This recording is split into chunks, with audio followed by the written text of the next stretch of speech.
ছোট ভাই, তোমার কাছে একটু এসেছিলাম। আমাদের পাড়ার একজন খুব অসুস্থ রয়েছে, ওনার চিকিৎসার জন্য অনেকগুলো টাকা লাগবে, অপারেশনও করতে হবে। তুমি কি কিছু টাকা দিয়ে সাহায্য করতে পারবে? দাদা, আমি তো স্টুডেন্ট, আমার কাছে এই 100 টাকা মতনই আছে। ভাই, তুমি ছাত্র হয়েও 100 টাকা দিলে, খুব ভালো। ভগবান তোমার মঙ্গল করুক। আসছি, হ্যাঁ। আরে মাখন বাবু, একটু হাতটা চালান, গাড়িটা লোড দিতে হবে তো। হ্যাঁ ম্যাডাম, গাড়ি আসার আগে মাল হয়ে যাবে। আচ্ছা ঠিক আছে।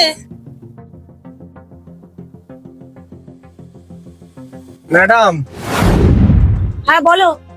ওই যে ম্যাডাম, আমাদের পাড়ায় মিনটা আছে না, মিনটা অ্যাক্সিডেন্ট করেছে, ওর অবস্থা খুবই খারাপ। ডাক্তার বলেছে অপারেশন না করলে বাঁচবে না। ওই জন্যই আপনার কাছে এসেছিলাম, যদি আপনি কিছু সাহায্য করেন। ও, মিন্টার আবার অ্যাক্সিডেন্ট হয়েছে? আচ্ছা দিচ্ছি। এই নাও, ধরো। ম্যাডাম, মাত্র 20 টাকা দিলেন। আপনার কাছে তো আমি অনেক বেশি আশা করে এসেছিলাম। মানে কি বলতে চাইছো? 20 টাকার কি টাকা না? 20 টাকা করে তুমি যদি 1000 লোকের থেকে টাকা তোলো, তাহলে তুমি বুঝতে পারতো সারাদিনে কতগুলো টাকা উঠবো তোমার কাছে। যা দিয়েছি এটা নিয়ে যাও।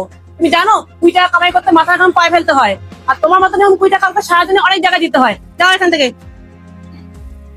তুমি কাজ নেই, কমও নেই, তুমি শুধু টাকা চাই টাকা চাই টাকা চাই।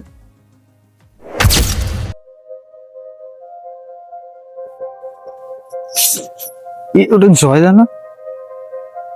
ও জয়দা, শোনো শোনো। হ্যাঁ ভাই, বল।